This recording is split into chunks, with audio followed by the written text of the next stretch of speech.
5 years ago now, yeah, I was like 19. I was actually sitting in like a college room and I saw like a Black Friday deal of with like the whole course bundle, which is typically worth $10,000, but that day he gave it away for 20 bucks. So were you doing cold DMs? Were you cold calling? We were doing. That's really thinking outside the box. No other agencies are doing this. No one is doing this. No one has this offer in America. All right, that's what I like about you, man. Yeah. You're willing to share everything. You first hit 100K a month with that yearly business model. Oh, right? Yeah. How many hours a day were you working before the CEO? Oh, yeah, it wasn't much. It was like a couple hours a day. It was like 3 hours a day. Yeah. What's been your main focus now? Main focus has been DJing and making music. All right, so today we have a very special guest. We have Sam, the man himself. This is his first podcast, so everything we're going to be sharing here today is never shared before with anyone. That's exactly why I wanted to have him on and bring in this information. Sam, how long have we known each other? It's been a year and a half, 2 years? Yeah, 2 years, I would say. That's amazing. Yeah. And I love your agency business model. So I'm excited that you're here, man. Appreciate you coming on, bro. Absolutely. Thank you for having me. Of course, man. Of course. Let's do it. So let's start at the top, man. So why don't you tell me about your story, how you got into this space, and how'd you find yourself in this world? Yeah, so it was about, I think it was like almost 5 years ago now. Yeah, I was like 19. It was 2019. I was actually sitting in like a college room and I saw like a Black Friday deal of Ty Lopez with like the whole course bundle, which is typically worth $10,000, but that day he gave it away for 20 bucks. Wow. So I was like, damn, it's a steal. That's a steal. So I bought that. That's how I first got in touch. And then 4 months later, I found like a mentor through like a Facebook group for like specifically for like real estate marketing, right? Because I was like, Tyler was like, he was giving everything away like more generic and I needed something more specific. So I hired a mentor. It was like $3,000. I put it on like a student credit card. So I had to pay it in 3 installments because the limit was $1,000. And then my mentor doesn't know this, I actually couldn't pay the second installment or the third. So I almost disputed it because I was so broke at that specific time. Typically, I was I was always working jobs, etc. Like I was working at a bar and at a casino while all of this was happening. But I was also spending a lot, so I never really had that control. And basically, within those 6 months of getting into that mentorship, like we cracked, I think it was like 25K a month. And then from there on, like 3 months later, it was like 50, and then we went all the way to 100. Basically. Wow. So from 0 to 100 in how long? It was about 9 months. Wow. Yeah. So it was relatively quick. Well, safe to say you could afford the 1K payment then. Yeah, no, exactly. Then no one, right, yeah, so. That's amazing, man. Yeah. And so we're glimpsing over a lot of stuff, I'm sure, that had to happen between 0 to 100K a month. But what made you in the beginning, when you even saw that course on sale, the first course, or maybe the second one, the mentorship, what in your mind just made you or inspired you to purchase something like this, to purchase something and invest in yourself? Because people don't have that thought, right? Oh, let me buy something online. They'd rather spend $20 on, I don't know, some food. For sure, yeah. No, I literally like hated the study that I was doing. I was studying business analytics at the time. In college? In college, yes. So you were 19, business analytics. It was your second year? It was my second year, correct. Okay. Yeah. And I had to finish it for my parents. Like, they were like, yo, you have to, like, no matter what, like, you have to get your degree. But I knew that wasn't something that I truly enjoyed doing, nor wasn't going to give me the freedom that I wanted. And I just wanted to make more money quicker. Like, I've always kind of, like, had that mindset. So that's how I kind of like got into like, and I saw a lot of other people were making money with it. So I was just like, fuck it, let's give it a try. Yeah. So what's the worst that can happen? Exactly. Exactly. Like I was living with my parents anyway, like I'll just stay there. Yeah. Like, that's literally the worst that can happen. Or I'll just take out more student debt, which is what I did. But eventually like I was able to pay it off all like 1 year later, like a 40K debt. So it was like all good. Wow. Because of the agency. Because of the agency. Yeah, literally 1 year after I got my degree, I paid it all in one. Yeah. Okay. Because of that. Yeah. That's amazing. Yeah. That's an awesome investment. And when you finished the 2 year in college, or did you drop out, or did you finish? No, it was a 3 year total from when I was 18 to 21. So 2018 to 2021. But like the last year was a complete joke because of COVID, right? So it's like everything was online. Like you could basically Google everything while you were making the tests and shit. Like it. Absolutely. Yeah, it was basically like a full joke the last year. But. And which country was this in? Holland. In Holland. Yeah. Okay, so that's what people don't also know because of your English is so good. Yeah. But you're actually not American. Yeah, I forgot. Yeah. And so, were you signing American clients or were you working local? All American. Yeah. Okay. Basically. Amazing. Yeah. So walk me through. Okay, you started your agency. You're excited. You bought the program. Yeah. And what kind of mental shift did you have to go through? What challenges did you have to face? What did that look like for you in the beginning? To be honest, like it always came relatively easy because I had a really good mentor and I got really lucky with the first one. But the main shift was basically like, hey, you have to get your hands dirty in the beginning, but you can outsource something relatively quickly. All right. So like, for example, in the beginning, like I know I had to make like 100 outreaches a day. They always say that, right? And like all these cold calls and all that kind of stuff. Sorry.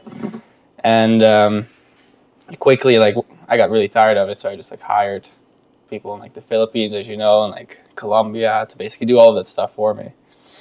And it was basically like a continuous cycle of just like, hey, when I was making money, I would just put it back into the business, and that's why I was able to scale so quick. And I just kept doing that. How did you get your first couple of clients? Because I'm assuming it was a lot of manual work, like you mentioned, 100 outreaches, cold calling, all of that.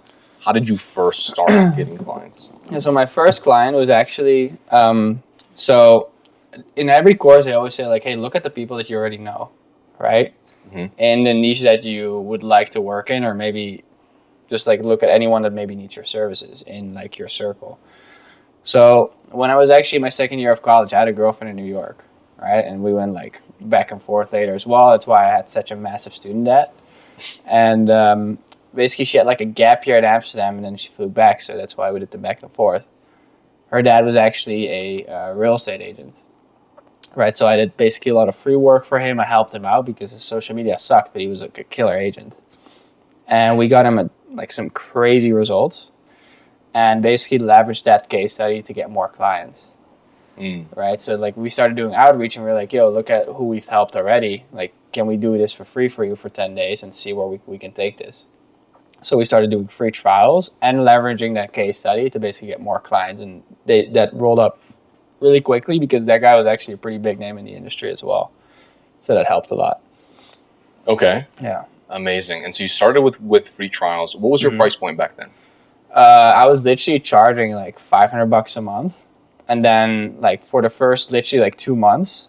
And then we started getting more and more clients. And then we increased it to almost like $1,000 a month. And then we increased it. Then we basically did 3 to 4K for the whole year. But it was more so like done with you.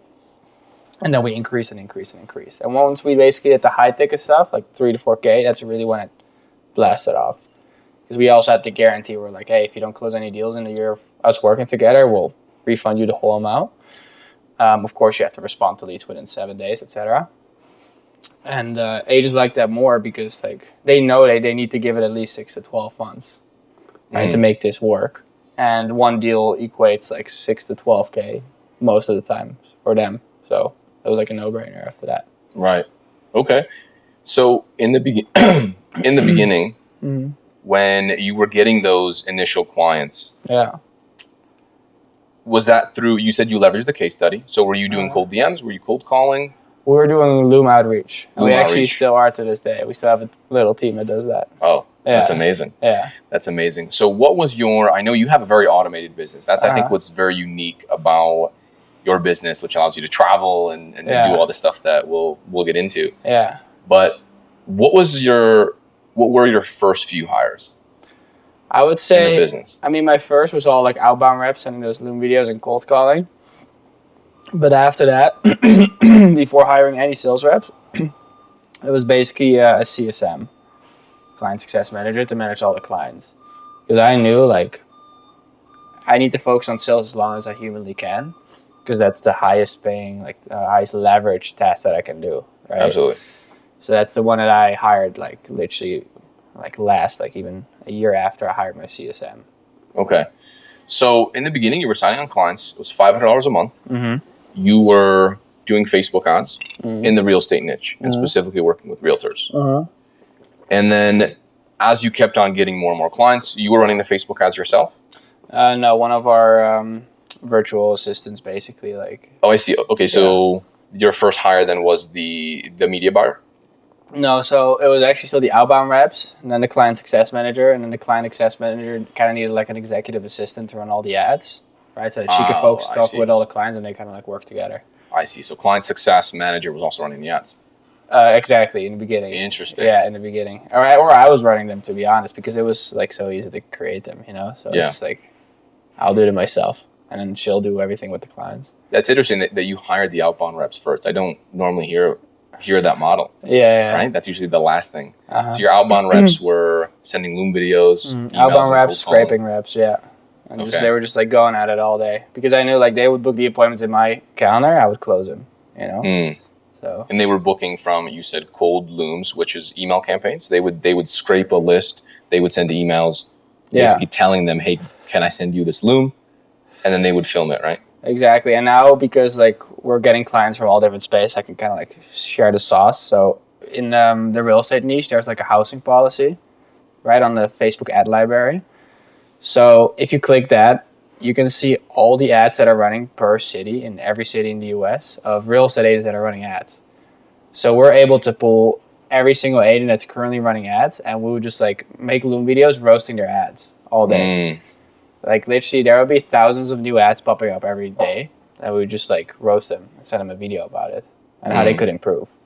And send the video where, on Facebook or over email? Facebook and Instagram. That's where the ads would go out that the agents would post, but it would basically be an email that we would find on their Facebook page, right? Because agents always have their email online. And it's like really easy to find. So, and that email is always correct, right? Because people need to reach out to them. Yeah. And do business. So. Yeah, absolutely. So you would do a Loom video roasting their ads. I love that. Yeah. So I know now your model is slightly different, where you're doing a yearly plan. Yeah. And it's more like done with you. Exactly. At what revenue point did you transition that $500 a month fee and you said, I'm going to switch to a yearly plan and the done with you model? Yeah, that was really quick. That was after like the first 3 months of me doing the mentorship, and it was like $10K a month, I think we were doing with like recurring revenue. And that's really like when it like, it was like a hockey stick almost, our revenue. That's amazing. Yeah. So what's the new pricing model? Currently I think we're charging around 5 to 8K, but we actually switched our entire offer up to where we're working with agent attractors. So we're helping agents build teams, attract agents to their downline, and I think we charge around 8 to 12K for that one. So it's basically like a bigger package. 8 to 12K for the year? No, that's not for the year. It's only for 16 weeks now too. For 16 weeks? Yeah.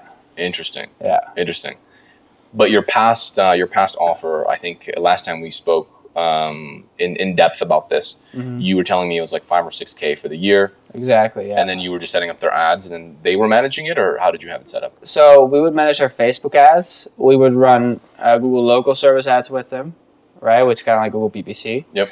Help them optimize their Google My Business. We would do some database reactivations for them, run some organic ads on Facebook Marketplace, and have like 3 weekly calls as well, just to make sure like everything gets done correctly. So it's like a step plan, like an action plan. It's like actually like 12 steps in total that we basically execute with them over the span of a year, just to make sure like, hey, it's not going to fail, because like, hey, if one source fails, we have like 3 other ones that we can use, right? So that's kind of like how we sold it. Okay, that's interesting. And to be clear, these calls per week, these are group coaching calls. You would sign on a client for, let's say, 5, 6K per year. You would set up their ads, and then it's almost like a hybrid coaching program. Exactly. Because now the clients, instead of you having to reach out to each individual agent, you would have 3 coaching calls. They could jump on and ask you questions. Exactly. And then hey, how do we handle the leads? That kind of thing. Exactly. And then actually what we started doing when my CEO came on, he was like, yo, we need to have something recurring. So we started Somewhere Online Plus. It was $99 a month. If you want to have one-on-one calls, you have to buy that. So now we have recurring revenue. For $99 a month. Yeah. Interesting. But you first hit 100K a month with that yearly business model, right? Oh, yeah. So you were selling the 5K packages. Exactly. Wow, so you were selling a lot of packages to hit 100K. Yeah, exactly. Because it's not recurring revenue. No, yeah. Okay. It was a lot of packages. Yeah, and we were running a lot of ads then when we hit that 100K a month, and we had like 2 sales reps. So agency ads. Yeah. Okay. Like out of that 100K, I believe we made about 50K, 40K profit. So that's good. Yeah.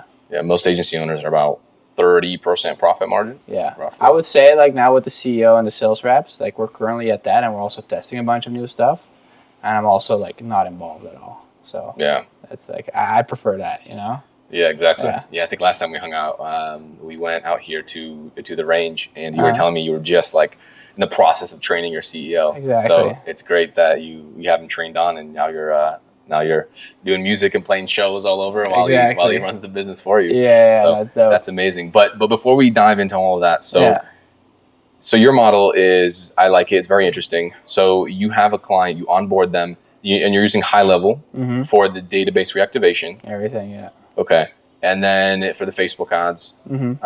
And after a client comes in, what is your retention like? Do a lot of people renew the yearly plan? Because I'm assuming it's auto bills the year. No, it doesn't auto bill. We actually have to jump on another call.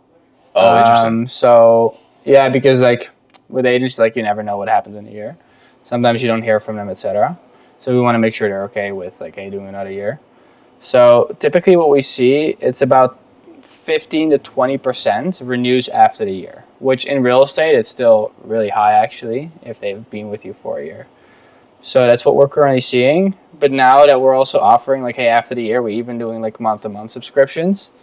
Just because if they have any issues or anything, or they're not sure if they want to do a full year. So that has increased it all the way to like 30-40% almost now. Yeah. So. Amazing. Okay. And do you have so when you actually manage the ads, because I'm just thinking in terms of scale, like you have so many clients, and I mean, $5K a year, that's relatively low ticket. So how big is your team at when you were doing the 100K a month, as soon as you hit that and you were running the 5K offer? Yeah. I do want to get into the one that you have now, but what was your team like? I mean, you're managing so many clients. How many client success people was that? Yeah, we had about 200 clients, and each client success manager can handle 100 clients. Wow. And then the 2 client success managers, they have one basically executive assistant that they share, and she runs all the ads, all the little technical stuff, admin stuff. Like she kind of does like all of the back end stuff. And then we had a bunch of outbound reps, but that was always very dynamic based on how they performed. We had to fire and hire a lot. We had a media buyer, but that we basically paid that company like I think it was $1,500 a month. And then we had 2 sales reps, basically, and that was mostly the whole team. Wow, so how many people is that total? So if you don't count in all the outbound reps, because sometimes that number would be a lot, but they're so cheap, so I don't really count that in. It would be 1, 2, 3, 4, 5, 6 main people, and if like probably another like 10 to 12 outbound reps. That's a lean team. Yeah, that's awesome. And they're mainly from where? From South America? So the client success manager, one is from South Africa. Like that's she's an absolute like stud, and one is from Bogota. She's a little bit newer. And then the sales reps are both from the U.S. Oh, nice. Yeah. And then the executive assistant was from the Philippines. So was the whole outbound team. Yeah. Yeah. That's awesome, man. You have such a lean model. It's crazy how you said you had 1 media buyer? Yeah. For 200 clients. 200 clients, 1 media buyer. Yeah. That's crazy. Yeah. In real estate, though, it is easier to run ads than most industries, right? It's very copy-paste per client. Yeah, and the thing is, like, ads are really not that hard to run. Even in, like, if you're doing big numbers for, like, your agency ads, like, basically what it's all about is you just give Facebook now with, like, the business manager and all this stuff. Like, you just give it a bunch of data, a bunch of ad copies and pictures. And with dynamic creatives and CBOs and all that shit, like, Facebook will figure it out better than you can. Yeah. So, like, it's never been that difficult, really, to run ads for any niche or just in particular, like, real estate, in my opinion. Yeah. Yeah, I think a lot of people overcomplicate the Facebook ad process. It's really, I have videos explaining our whole process, and I can basically explain it in like 15, 20 minutes because if you just let the algorithm do its thing, it'll find the qualified people. Yeah, people overcomplicate it. Like, of course, like if you really want to like be on it yourself, you have to spend a couple extra hours, and maybe you'll save 10 to 20%. Yeah. But like now you're losing all your time, right? It's like, what do you want? Get more volume. Exactly. Yeah. That's amazing. That's interesting. And so this model, you learned this from your mentor, and then you started implementing it. And then I'm guessing that now that you pivoted, so what's the new offer, and what does that look like now for the business? Yeah, so the new offer that we're basically testing out, we're running some ads towards it, is agent attraction. So we're helping agents attract other agents to their downline, team, or brokerage, right? So they can have more leverage.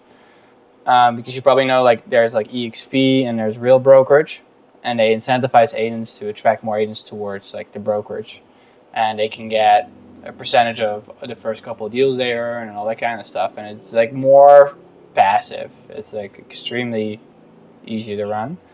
So we're focusing on that because agents can make way more money easily. And it's also something that we've done for ourselves, right? Because we've attracted so many agents to our marketing agency. While I've never sold a home in my life, why don't we teach other agents how to do the same thing? Because typically what people do is people like me that would teach other like teenagers how to run an agency, right? Yeah. We were just like, why don't we teach this to the agents themselves? Because they can actually use this to attract more agents to their downline, brokerage, teams, etc. And we just started doing that. Basically, actually, I think we launched ads this week, and we already booked a couple calls, so we're just going to see where it goes. Amazing. So you are teaching agents how to help them recruit more agents under them. Exactly. Or next to them, I guess, and then they get a percentage of their first couple deals or something like that. Exactly. Yeah. That's beautiful. That's really thinking outside the box and working with the agent. Because that's no other agencies are doing this. And no one is doing this. No one has this offer in the market. Right. Like the only guy that has this is my mentor. He's testing it out, kind of like a similar thing. But we did this like 2 years ago, and then we just like kind of faded away. And then we were just like, yo, now that the market is changing, let's just try it again. You know. So. Well, it's a good thing it's just us talking. No one's listening, and no one's going to do that. So we're good. Yeah, no, exactly. Probably people will copy it, but like you need the experience to copy an offer like that. 100%. And the case studies and also like ads. Yeah, so I'm not too worried. Yeah. That's what I like about you, man. Yeah. You're willing to share everything. Even when we talked, I was asking you some questions. And, we went to a mastermind, and you shared everything. You gave everything away. You said, this is exactly how I run it while traveling and, not working much, basically. Yeah, so, exactly. Yeah, exactly. It's interesting. Yeah. Okay, and that's been working well for you. So what's your revenue now? Because so I know you scaled to 100K a month. Did you stay around that level, or? No, right now we actually scaled back because at that time we were running a lot of ads and it wasn't always too sustainable, we've noticed. So like we actually, since that point, we haven't even run any ads. It was all been outbound. And we switched back to the free trial offer because we saw it actually still works really well because our fulfillment is so dialed in at the moment. So we actually scaled back to about 40, 50K a month. And we're still just hovering around that. I actually prefer it almost. And now with the like new agent attraction offer, like I know we can easily scale back to 100K because it's like double the price too. So yeah, amazing. Yeah. And then I'm guessing you downsize your team as well. Exactly. So your profit margin might even be higher. That's what people don't realize. When you're at like these bigger numbers, 100, 150, 200, your profit margin shrinks. Exactly. And because all the sales reps, the commissions, the this and that, it's almost kind of better. I remember the first time I had this realization was actually here in Colombia. And I realized I was making about 20, 21, 25K a month, but my profit was 15, 16, 17, 18K. And I was talking to a 7-figure agency. They were making 100K around. Profit margin was 30%. But then they had a business partner, so they're making 30K divided in half. They're making 15K a month. But they're doing taxes, taxes. But then they're also doing Zoom calls all day. I know. All the sales reps, all the stress, bro. And you have disputes, refunds with that like volume, and I was just like, exactly. It's not worth it. Exactly. And so that's why I loved my model, and that's why I started talking about it as well. But yours is very interesting because you've been able to scale it quite far, and I don't really hear about many people that are offering kind of something that's like lower ticket like this or like a per year plan. I mean, most people are 5K. That's like what they charge for 2 months, right? 2,500, 2K a month. Yeah. But you're doing it per year, and obviously you've been able to make it work, and you have a lean and mean team, which I also love. Yeah, absolutely. That's great. No, for sure. Yeah. So I think what most people are wondering right now is, how did you get your outbound so dialed in? Because that's great. But if you didn't have the first domino, I think, for you that you figured out was the outbound and how to actually get appointments. Yeah. And that's where a lot of people get stuck. And I'm sure it was kind of hard for you in the beginning, but then you did something and it worked. Yeah, the thing is, like, what most people skip is that they go straight to, like, hiring instead of cracking it themselves, right? Imagine if, like, I was like a scuba diving teacher and I actually never scuba dived a day in my life. Like, I would drown, you know? It's the same thing. Like, I feel like a lot of people, like, forget such an important step, or they think they know that they cracked it, but they really don't.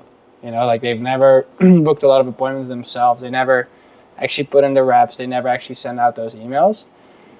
And for me, like, I did that, but it only took me like 1 to 2, maybe 3 months to actually outsource that, because I just put everything in a really good SOP that actually explained step by step.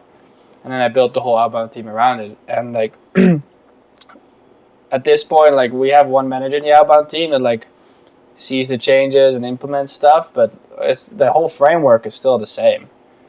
Like, it's just about where you, like, the day where you find the data is very important and how you reach out to them. Mm-hmm. And now plus a really good offer, which is the free trial that we're still doing for like the main offer. Like, those 3 things, it's like killer. Yeah, so you have the case studies, you're doing the free trial. And so what angle are you taking? What's the, is it just the free trial, or do you have some kind of guarantee? Hey, we'll get you X amount in X amount of days. For the trial, it's just like 10 days. We're going to run the ads for you. We're going to follow up with them. We're going to book appointments in your calendar as well. And a lot of times we've actually done that in those 10 days, which for real estate is pretty crazy. After the 10 days, we hop on a call with them. How did the trial go? And then we just go for the full year again. That was basically like the main offer before switching to agent attraction offer that we are right now. But we still close some deals from there as well, of course.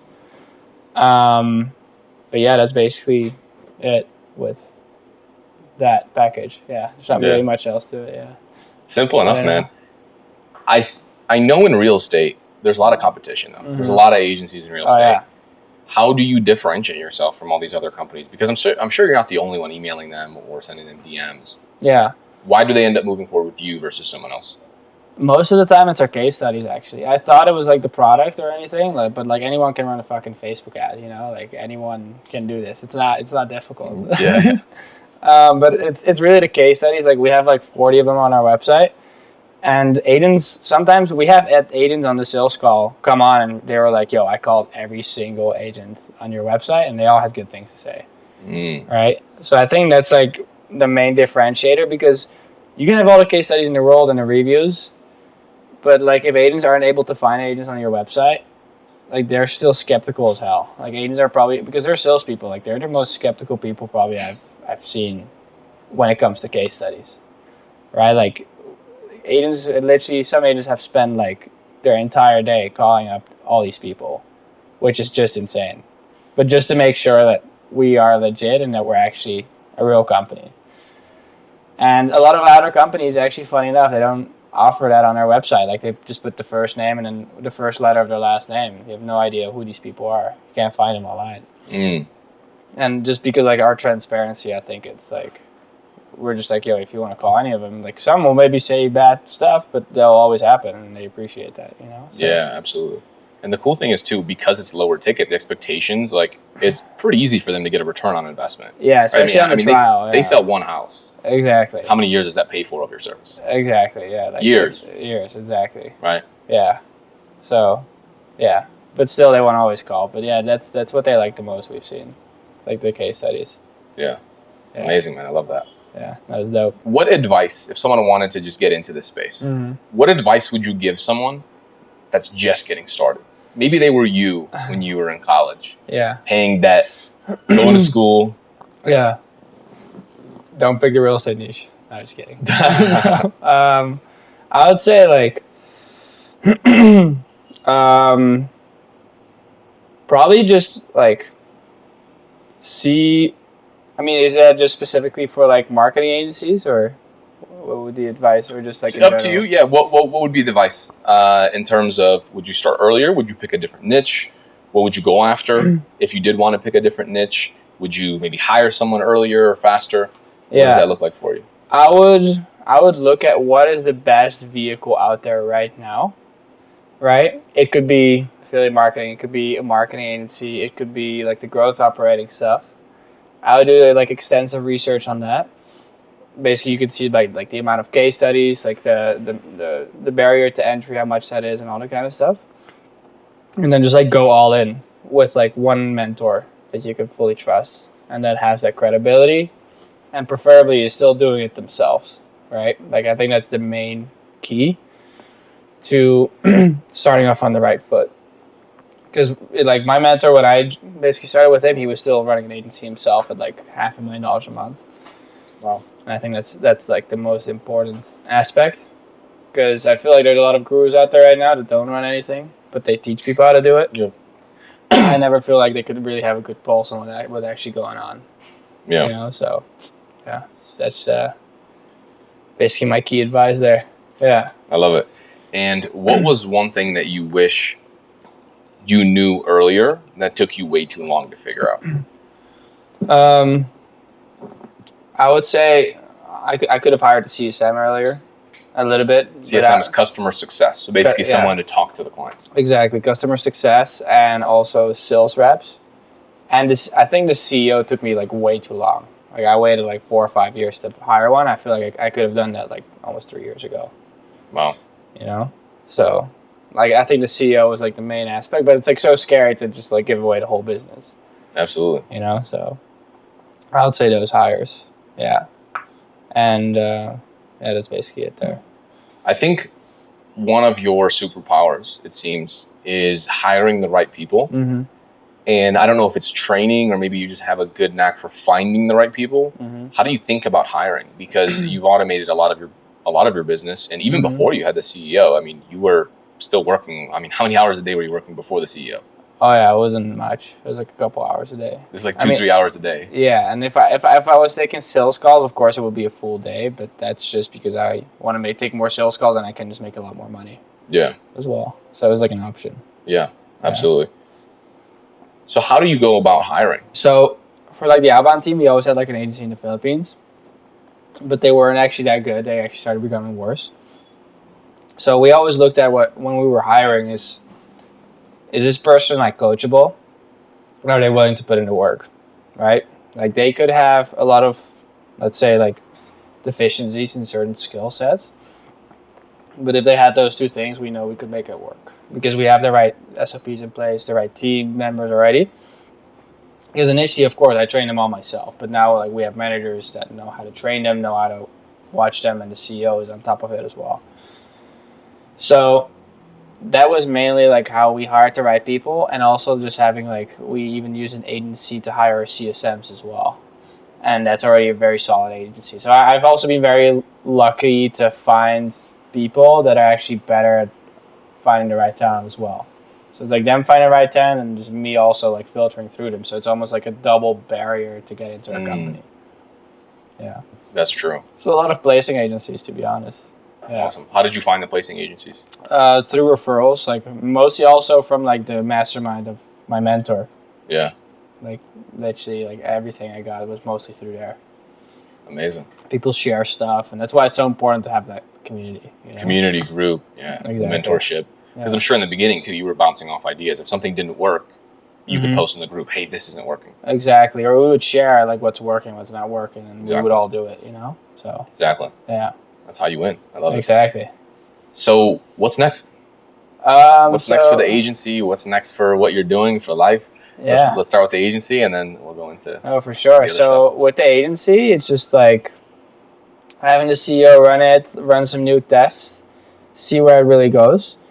I'm not like too crazy worried about the agency. The main, like, that's all pretty solid. The team is really solid. And we're just testing out the new offer. I have no idea how it will go. I'm pretty sure it will go pretty well.